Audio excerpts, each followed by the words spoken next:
உதயநிதி வந்து அப்படியே சட்டமன்றத்தையே திக்குமுக்காட வச்சு புள்ளி விவரங்களை அள்ளி கொட்டி அதெல்லாம் கிடையாது. இதே முன்னாள் முதல்வர் மு.க. ஸ்டாலின் அவர்கள் அவர் பதவி ஏற்பதற்கு முன்னாடி வரைக்கும் மு.க. ஸ்டாலினாக தானே இருந்தார். பதவியாக இருக்கும்போது மட்டும் முத்துவேல் கருணாநிதி ஸ்டாலினா மாறினார்ல. அன்னைக்கு எங்கே வாய மூடிட்டு இருந்தீங்க நீங்கள் பிரதமரே சொன்னால் கூட கர்நாடகாவில் கேட்க மாட்டாங்க. இதை நீங்கள் வந்து நியாயமாக சட்டம் என்ன சொல்லுதோ சுப்ரீம் கோர்ட்டை வச்சு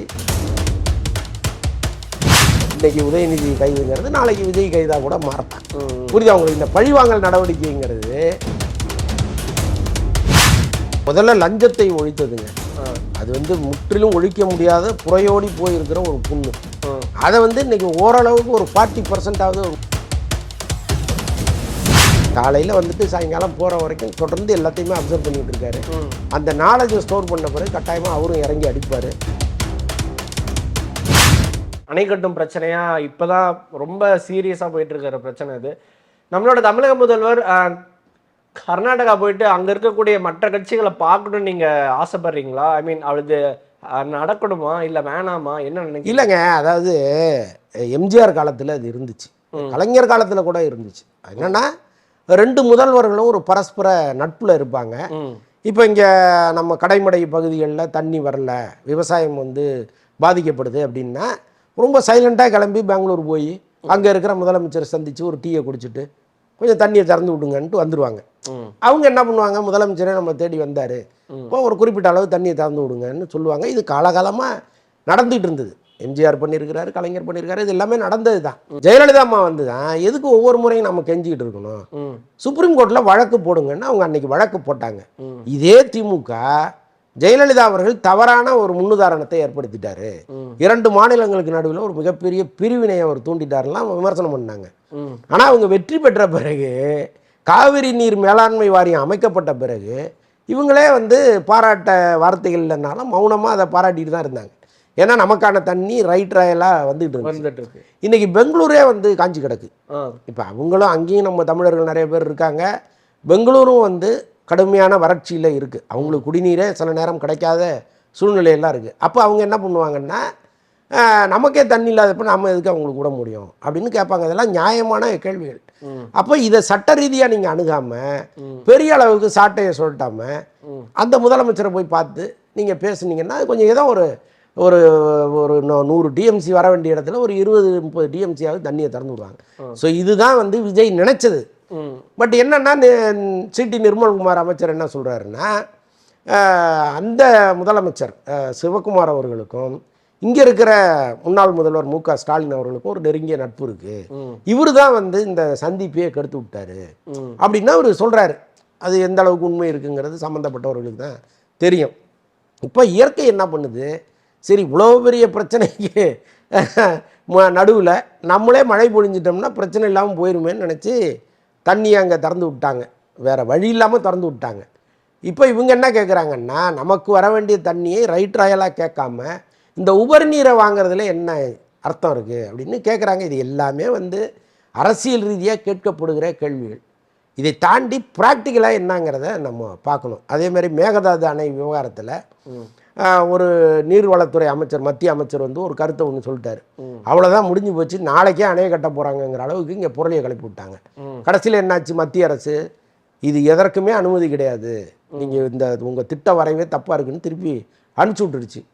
இப்போ அந்த முதலமைச்சர் என்ன சொல்கிறாரு, இதெல்லாம் நாங்கள் சரி பண்ணி திரும்ப அனுப்புவோன்றாரு. என்ன இருந்தாலும் சட்ட ரீதியாக அவங்க கட்டவே முடியாது.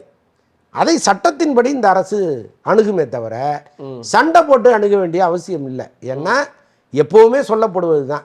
இப்போ ரஜினி சொன்னப்போ ரஜினிகிட்ட பயங்கரமாக பல பேர் போய் சண்டையை போட்டாங்க, நீ வந்து கர்நாடகா ஆளு, அதனால் அங்கே இருக்கிற தமிழர்கள் 50 லட்சம் பேருக்கு மேலே இருக்காங்க, இப்போ அவங்களெல்லாம் நம்ம பார்க்க வேண்டாமான்னு அவர் சொன்னார்.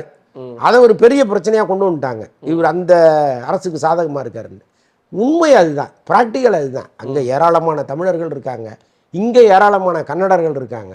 ஸோ அப்படி இருக்கும்போது இந்த 2 மாநிலத்துக்கு நடுவில் சண்டையை போட்டுட்டு சட்டையை பிடிச்சிட்டு இருக்கணுங்கிற அவசியம் இல்லைன்னு நம்ம முதல்வர் நினைக்கிறாரு. ஸோ அதை ஒன்று சட்ட ரீதியாக தீர்க்கணும், இல்லைன்னா நேராக போய் சந்தித்து தீர்க்கணும்னு நினைக்கிறாரு.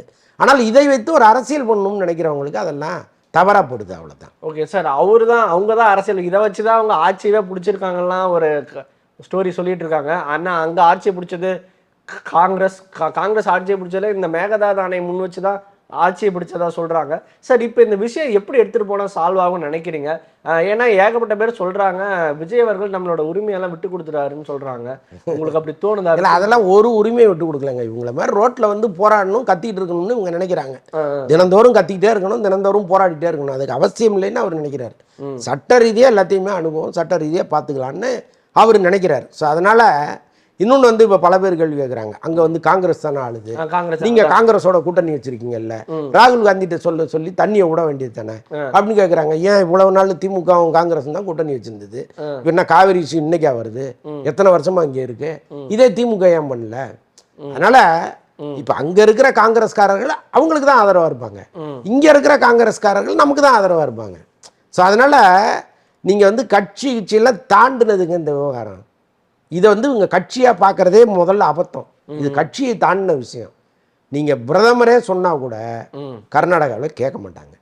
இதை நீங்கள் வந்து நியாயமாக சட்டம் என்ன சொல்லுதோ சுப்ரீம் கோர்ட்டை வச்சு அதன்படி தான் இதுக்கு தீர்வு காண முடியுமே தவிர, நீங்கள் ஒவ்வொரு முறையும் வந்து இங்கே கத்திக்கிட்டு இருந்தோ ஆர்ப்பாட்டம் பண்ணியோ அங்கே வர்ற பஸ்ஸை நிறுத்தி கல் எடுத்து அடித்தோ எதுவும் எந்த தீர்வுமே கிடைக்காது. ஓகே சார், ஸ்டாலின் அவர்களுமே சொன்னார் விஜய் அவங்க அங்கே போகக்கூடாது, அதேமாரி சிபிஐ அந்த கட்சிகளும் சொல்கிறாங்க, இவங்க அலைன்ஸ் இருக்கிற கட்சிகளை சொல்கிறாங்க விஜய் அங்கே போகக்கூடாது அப்படின்னு.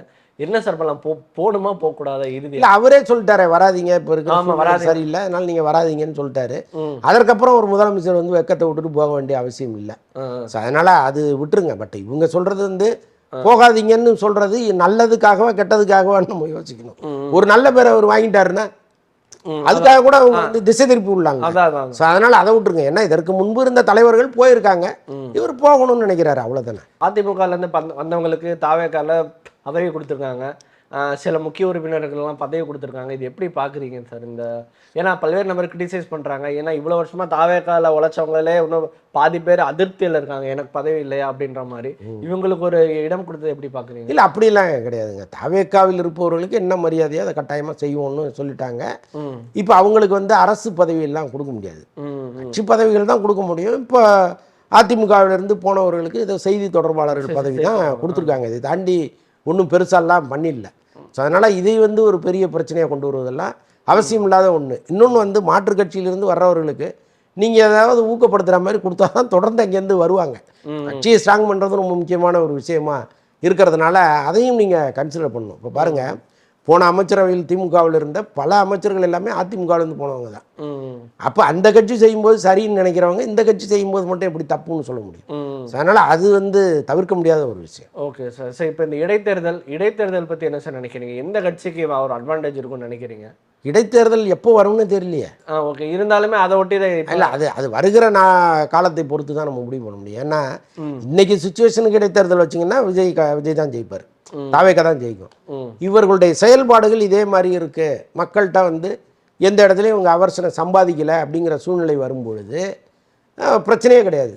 ஒருவேளை ஏதாவது கொஞ்சம் மாறி இருக்கு அப்படின்னா அந்த நேரத்தில் எலெக்ஷன் வந்ததுன்னா கட்டாயமாக அது வந்து ஒரு சின்ன விளைவை ஏற்படுத்தும்.